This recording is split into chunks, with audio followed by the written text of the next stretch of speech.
maigsoon ang maayong balita sa atong Ginoong Hesukristo sumala ni San Juan. Sayo sa Domingo sa buntag, samtang ngit-ngit pa, si Maria Magdalena miadto sa lubnganan ug nakita niya nga ang bato naligid na gikan sa baba sa lubnganan. Midagan siya ug miadto kang Simon Pedro ug sa tinun-an nga gimahal ni Hesus ug giingnan niya sila. Gikuha nila sa lubnganan ang Ginoo ug wala na kami mahibalo kung hain nila ibutang siya. Unya si Pedro ug ang lain tinun-an nangadto sa lubnganan. Nagdagan silang duha. Apan ang maong tinun-an mas kusog nga midagan kay kang Pedro ug nahiuna pag-abot sa lubnganan. Mitikubo siya ug iyang nakita ang panapton nga lino. Apan wala siya musulod. Miabot si Simon Pedro sunod kaniya ug midiretso siya ngadto sa lubnganan ug nakita niya dito ang panapton nga lino ug ang panapton nga giputos sa ulo ni Hesus. Wala kini mahitipon sa panapton nga lino kundili gilukot ug gilain pagbutang. Unya kadtong tinun-an nga nahiuna pag-abot sa lubnganan, misulod usab ug nakakita siya ug mituo sa kasulatan nga nag-ingon nga mabanhaw siya. Ang Ebanghelyo sa Ginoo. Dahil kami ikaw, Kristo. Palihog lang lingkod o namati kita sa mga paambit. Mga igsoon mayong buntag pag-usap. Sunod brag nga naging padakan niyo ang ambog guro. Karong adlaw o Domingo sumala sa kong pasiuna kaganiha mao karon ang pinakataas nga Domingo. Sa mga daghan kaayo nga inyo na sinatian nga mga fiesta sa palibot, fiesta sa barangay, fiesta sa lungsod o kun sa mga patron, walay makatupong alang karong Domingo kay nagmaya ang tibuok Kristiyano kay nagmadaugon kita sa ato ang makasalanan. Una na ako sugdan ako ang gamay nga humilya, musinggit kita. Happy Easter. Happy Easter! Malipayong pagkabanhaw sa atong Ginoong Hesukristo. Malipayong pagkabanaw sa atong Ginoong Hesukristo. Sige, kunin.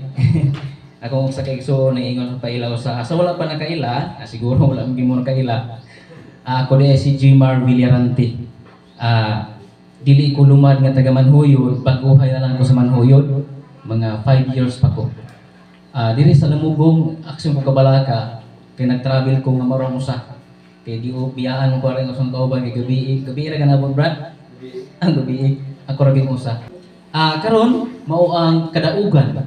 Ang pagkabanhaw ni Hesukristo dili lamang kadaugan sa iyahang kamatayon, kundi kadaugan usab sa ato ang mga kasalanan.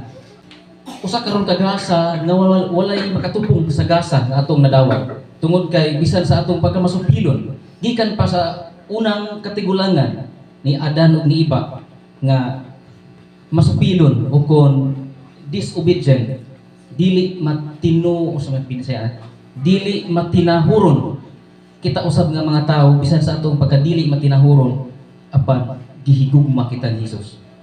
Gihigugma kita hinungdan nga ang iyang bugtong anak gipadala ug gipakamatyan kita. Ingon anak ka abnormal ang paghigugma ni Hesukristo diri kanato. Wala pa man siguro tao diri nga nagpakimatay gumikan sa usa ka tawo nga iyang paghigugma. Kawas ana na yung mga gibulagan naghikog kay gihilas-hilas naman po na mga sa uban pa to gugma man ang giatay. Lahi na siya nga gugma. Bisan sa kataas kadako sa tuang sala nga nabuhat diri sa kalibutan, walay makatupong niini sa dakong gugma ni Hesukristo. Ingon anak abnormal ang paghigugma diri kanato. Ang iyahang kamatayon dili lamang ang iyahang pagkatao, kundi ang pagka-Dios nun. Tungod kay adunay attribute duha ka matang ang lawas ni Hesukristo, pagkatao ug ang pagka-Dios. kung namatay ang iyahang pagkatao. Nag-antos sa pagkasakit ang iyahang pagkatao na experience usab kini sa kinaiya sa pagka-Diyos nun. Munang kung mga igsuon, kung wala pa ang pagkabanhaw, walay kapuslanan ang tanan. Hinungdan nga atong mga kaigsuunan, unang mga pangulo nga mao ang ato ang mga apostoles. Sa wala pa si Kristo na banhaw, silang tanan nagmahadlokon. Gani, panahon silang pag-ampo, pagpikas-pikasapan sa lawak o kung sa ato ang termino diri kwarto. Nang trangka sila. Katutig basa o Biblia, basa siguro nakabasa mo ani. Gitrangkahan nila ang pultahan. Anong nanrangka sila? Tungkol kaya nga hadlok sila. Bisan ang mga tunog na ilang mabati sa gawas, kurog sila sa kahadlok, kay basin sila isunod o patay sa mga kadagkuan sa mga Hudiyo. Apan sa diha nga panahon sa iyahang pag-ampo o pagpikas-pikasapan, kalit nga nitungha ang Ginoo ug nag-ingon, maanaunta kaninyo ang kalinaw. Silang tanan nahingawa, nakuyawan, nakuratan nganuman, nanrangka gani sila. Walay lungag ang maong bisag hangin, walay makasulod. Apan kalit nitungha ang Ginoo ug niingon, maanaunta kaninyo ang kalinaw. Iyon ana ang gahom sa Dios, adunay gitawag og subtlety power. Subtlety from the word subtilitas sa Latin. Nga buot pasabot, pwede siya musulod guwa sa lugar nga walay bangan. Ingon ana kagamhanan nga ato ang Ginoo nga nagpakamatay kanato. Sa lugnanan kaniadto nawala ang patay nga lawas. Siguro kung sa ato kini panahon atong gibasa, murag wala nato. Murag og usalan maning pagbasa kanang murag wala ra. Pero kini nga paghitabo kaniadto, kung ato pang i-feel atong itagamtam ang panghitabo kaniadto, has kang gubuta kung mahitabo karon. Gilalimang kag naay gilubong nga nawala ang patay nga lawas. Di ka matarantar ang tagtungod ana. Magpablatir Ginoo siguro. Di ba? Ginoo gina. Apan kita nga ilabi na kadtong wala ka kuan kaayo sa Biblia, sa pagbasa, wala ra mura na nahitabo. Apan kani ato grabing gubuta. Gubot pa sa lukot, lalimang kag naay nawala. Apan ang ilahang kabalakag kaguol dili mo'y katapusan, kun dili aduna nagpaluyo nga kalipay kay nabanhaw di ang Ginoo. Yan iingon pa gani ang Ginoo nga ang anghel nga mag-una siya dito sa Galilea. Ang ilahang pagkakita nga diin nihilak unta sila sa kaguol nga nawala ang minatayng lawas, ang patayng lawas ni Kristo. Apan natugbangan dayon kini kalipay. Ug mao kini ang ato ang naangkon karon nga giluwas kita gikan sa kasalanan, dapat kita maglipay. Ang pagkabanhaw dili kini katapusan. Kini nga mga saysay, kini mga pagbasa dili kani mo ay katapusan, kun dili mao kini sinugdanan sa kinabuhing walay katapusan.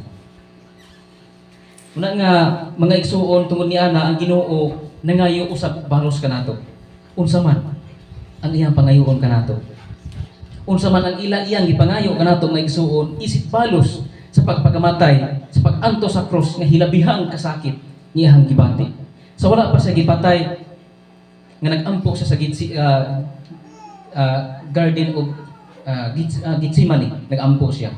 Sa ebanghelyo, sa mga nangaging ebanghelyo nga diin nag-ingon nga nitulo ang singot sa iyang pag-ampo nga daw sagol dugo. Sumala sa pagtuon sa mga eksperto, sa mga doktor, mahitabo lamang kining adunay dugo nga mogawas sa tuang agtang kung puno ka sa balaka, kabalaka, kahadlok, o nga walay tupo nga kahadlok, gilaliman kag hapit na kapatyon ilansang sa krus. Muna gingon nga sa pag-ampo ni Kristo sa katulok kay gayon, ang gabalik-balik ang iyang pag-ampo, hilabihan niya kabalaka, kahadlok, ug makaya ba niya? Kitawhanon diya siya. Dili niya ma-explain ang kahadlok o kabalaka. Hinungdan nga ni buto ang iyahang ugat sa agtang nitulo uban sa singot ang dugo. Mao kana ang lintunganay sa ebanghelyo nga diin nitulo ang dugo uban sa singot sa before siya namatay. Apan unsay gibuhat sa mga apostoles? Nangatulog ra. nagtukaw ra. Nagtukaw ra, naghagok ra. Wala gani magtukaw og muunom sa pag-ampo sa atong manunubos. Ingon ana usab kita. Nga sa ato ang pagkinabuhi ining kalibutan na usahay maka-feel kita og kaluya. Inana po bisan gani ang mga apostoles nga gani kauban lagi sila sa Ginoo, nibati usab sila og kaluya. Og pagduha-duha hinungdan nga wala nila na feel ang gihimo ni Hesukristo. Muna mga igsoon at hagit kita isip balos ni sa Ginoo sa iyahang pagluwas kanato. Unsa man kini nga balos? Ato kining basahon diri sa Exodo 20 bersikulo 8 ngadto sa 10. Hinumdumi ang adlaw nga ipapahulay ug ilha kini nga balaan magtrabaho kamo sulod sa unom ka adlaw. Apan ang ikapitong adlaw mao ang adlaw ipapahulay nga gilain alang kanako. Dili kini mabasta-basta sugo kun dili mando gayud. Mando gayud kini mo ni siya usa ni sa 10 commandments, usa sa 10 ka sugo sa Dios. Simbaha ang Ginoo. Muna nga sa unom ka adlaw, Lunes, Martes, Miyerkules, Huwebes, Biyernes, Sabado. Sunod sa unom ka adlaw, taas kayang higayon na gihatag sa Ginoo alang sa atong panginabuhi. Apan ang ikapito usahay mga igsuon, usa pa ko sa naiguani kani adto.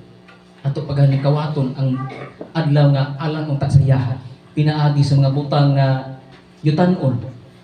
Ibutang nga kalibutanon nga mao ang panginabuhi. Actually dili sayo ang pagpaningkamot sa alang sa panginabuhi tungod kini kinahanglan kini. Apan mga igsuon kung ato kini siyang ibaylo ang pagsimba sa panginabuhi sa marata ni Judas Iscariote nga si Hesukristo gibaylo ra sa usa ka 30 ka dinaryo pagbudhi kaniya. Una ang maigsuon kung ato ang ibaylo ang Ginoo sa mga butang sama kita nga nagluib o nagbudhi kaniya sama sa gibuhat ni Judas Iscariote sa iyahang pagbudhi kang Hesukristo. Usa kini sa unang sugo